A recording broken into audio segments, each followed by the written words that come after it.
नमस्कार, खबरें दिन भर देख रहे हैं आप और मैं आत्जा आपके साथ। हम आपके लिए लेकर आए हैं देश और बिहार से जुड़ी 10 बड़ी खबरें। तो सबसे पहले नजरें आज की सुर्खियों पर। झारखंड में गरजे सीएम योगी, कहा एक बार आर पार हो ही जाए फिर देखा जाएगा। पटना एयरपोर्ट पर लाया गया शारदा सिन्हा का पार्थिव शरीर, कल होगा राजकीय सम्मान के साथ अंतिम संस्कार, नीतीश कुमार ने किया था ऐलान।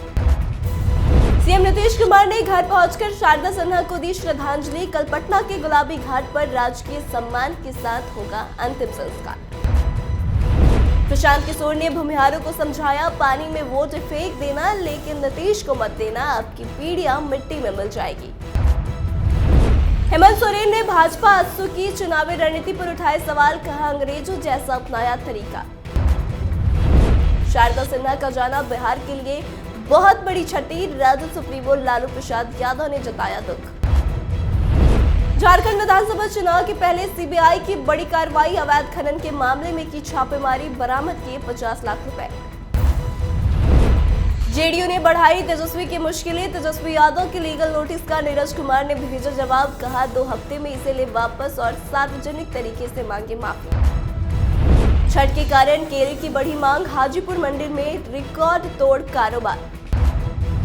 बिहार में बदलेगा मौसम का मिजाज, सुबह में कुहासा, दिन में बादल और शाम में रहेगी हल्की ठंड। अब खबरें विस्तार में।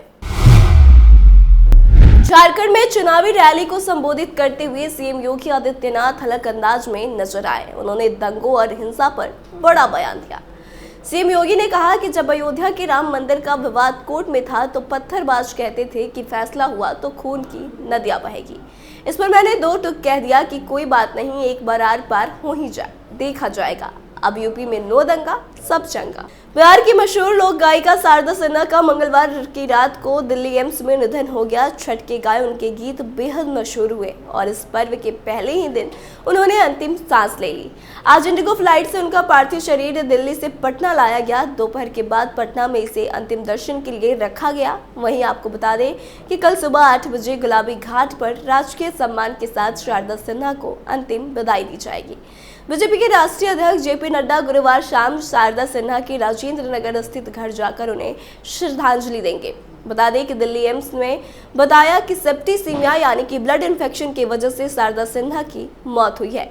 बिहार की मशहूर लोक गायिका शारदा सिन्हा का पार्थिव शरीर तो पहुंच गया, लेकिन इसके बाद से सीएम नीतीश कुमार ने उनके घर पहुंचकर उन्हें श्रद्धांजलि दी है। बता दें कि बीजेपी के राष्ट्रीय अध्यक्ष जेपी नड्डा भी उनके घर पर जाकर उन्हें श्रद्धांजलि देंगे। कल उनका अंतिम संस्कार पटना के गुलाबी घाट पर राजकीय सम्मान के साथ होगा। वहीं शारदा सिन्हा का मंगलवार की रात दिल्ली के एम्स में निधन हो गया। बिहार में 4 विधानसभा सीटों पर हो रहे उपचुनाव में अपनी जन स्वराज पार्टी के उम्मीदवारों के लिए प्रचार कर रहे प्रशांत किशोर ने आज भूमिहारों के गढ़ में जनसभा को संबोधित किया। गया जिले के बेलागंज विधानसभा क्षेत्र के कोरमथू गांव में प्रशांत किशोर ने बड़ी सभा की। प्रशांत किशोर ने अपनी सभा में भूमिहारों को समझाया कि नीतीश कुमार ने आपकी कई पीढ़ियों का नाश करने की साजिश रच दी है। अपना वोट पानी में फेंक देना लेकिन नीतीश कुमार को मत देना, आपकी कई पुश्त इसका खामियाजा भुगतेंगे, वे बर्बाद हो जाएंगे। मशहूर लोक गायिका शारदा सिन्हा का मंगलवार की देर रात देहांत हुआ। राष्ट्रीय जनता दल सुप्रीमो लालू प्रसाद यादव ने अब उनके निधन को बिहार के लिए बहुत बड़ी क्षति बताया। राजद सुप्रीमो लालू यादव ने पत्रकारों से बातचीत करते हुए शारदा सिन्हा के निधन पर दुख प्रकट किया। बता दें कि लालू यादव ने कहा कि शारदा सिन्हा का देहांत छठ के अवसर पर ही हो गया। छठ त्योहार के गीतों में उनकी आवाज एक अलग सा माहौल बनाती थी। लालू यादव ने आगे कहा कि शारदा सिन्हा को सारा परिवार सुनता था और उनका आदर करता था। सूर्य भगवान से प्रार्थना करता हूं कि वो शारदा सिन्हा की आत्मा को शांति प्रदान करे। जितने भी उनके श्रोता हैं उनको दुख सहने की शक्ति दे। लालू यादव ने सभी को छठ की शुभकामनाएं भी दी और कहा कि शारदा सिन्हा का हमारे बीच नहीं रहना बिहार के लिए बहुत बड़ी क्षति है। मुख्यमंत्री हेमंत सोरेन ने हाल ही में एक पोस्ट के माध्यम से कहा कि भाजपा और आजसू की पिछले 5 दिनों में आयोजित चुनावी सभाओं से यह साफ है कि वे चुनाव केवल धार्मिक भावनाओं को भड़का कर लड़ना चाहते हैं। इन्हें इस खेल में महारत हासिल है और उनके अनुसार यह चुनाव जीतने का सबसे आसान तरीका है। यह वही तरीका है जिसे अंग्रेजों ने भी हमारे बीच मतभेद पैदा करने के लिए अपनाया था और अब भाजपा आजसू भी वही कर रहे हैं, बल्कि कहीं उससे ज्यादा बढ़कर कर रहे हैं। केंद्रीय जांच ब्यूरो यानी कि सीबीआई ने झारखंड में कथित अवैध पत्थर खनन घोटाले के सिलसिले में मंगलवार यानी कि 5 नवंबर को 3 राज्यों में 16 स्थानों पर छापेमारी की। छापेमारी में लगभग 50 लाख रुपए की बेहिसाब नकदी, 1 किलोग्राम सोना, 1 किलोग्राम चांदी और करोड़ों की संपत्ति से संबंधित कई दस्तावेज जब्त किए गए।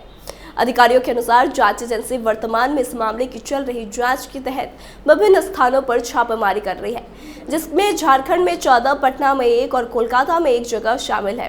हैरानी की बात तो यह है कि मामले में मुख्यमंत्री हेमंत सोरेन के राजनीतिक सहयोगी पंकज मिश्रा भी जांच के दायरे में शामिल है। अधिकारियों ने बताया कि छापेमारी संदिग्धों और उनके सहयोगियों के परिसर में की गई है। बिहार विधानसभा के नेता प्रतिपक्ष और राजद नेता तेजस्वी यादव ने जनता दल यूनाइटेड के मुख्य प्रवक्ता नीरज कुमार को 24 अक्टूबर को लीगल नोटिस भेजा था। नीरज कुमार ने सार्वजनिक तौर पर माफी मांगने के साथ 12 करोड़ से अधिक कंपनसेशन की बात कही थी। अब नीरज कुमार ने तेजस्वी यादव के लीगल नोटिस का जवाब भेज दिया है। नीरज कुमार ने अपने जवाब में कहा है कि तेजस्वी यादव 2 हफ्ते में इस लीगल नोटिस को वापस ले और सार्वजनिक माफी मांगे। यदि ऐसा नहीं करते हैं तब कानूनी कार्रवाई करने की चेतावनी भी नीरज कुमार ने दी। नीरज कुमार ने अपने एडवोकेट के जरिए तेजस्वी के लीगल नोटिस का जवाब भेजा है, जिसमें इस बात का जिक्र है कि फ्रीडम ऑफ स्पीच के अधिकार का तेजस्वी यादव ने दबाने की कोशिश की है। दरअसल वेतन घोटाला का आरोप लगाने वाले जेडीयू एमएलसी नीरज कुमार को तेजस्वी यादव ने 12 करोड़ 10 लाख रुपए के मानहानि का नोटिस भेजा था। लॉ फॉर्म के जरिए वह लीगल नोटिस जेडीयू के मुख्य प्रवक्ता नीरज कुमार को भेजा गया था। बिहार के वैशाली जिले का हाजीपुर अपने चिनिया केले के लिए दुनिया भर में खास मशहूर है। हालांकि कुछ महीने पहले आए तूफान के कारण केले की पैदावार काफी प्रभावित हुई। प्राकृतिक मार के बावजूद भी छठ ने व्यापारियों के चेहरे पर मुस्कान फेर दी है। व्यापारियों का दावा है कि छठ पर्व से पहले ही करीब 13 करोड़ रुपए का कारोबार हो चुका है। बता दें कि बुधवार को केले के व्यापारियों ने बताया कि पैदावार में कमी के बावजूद बिक्री ठीक ठाक हुई है। पिछले महीने केले की पैदावार में कमी आने के बाद कर्नाटक, आंध्र प्रदेश, असम, बंगाल और तमिलनाडु से 150 ट्रक केला मंगाया गया था।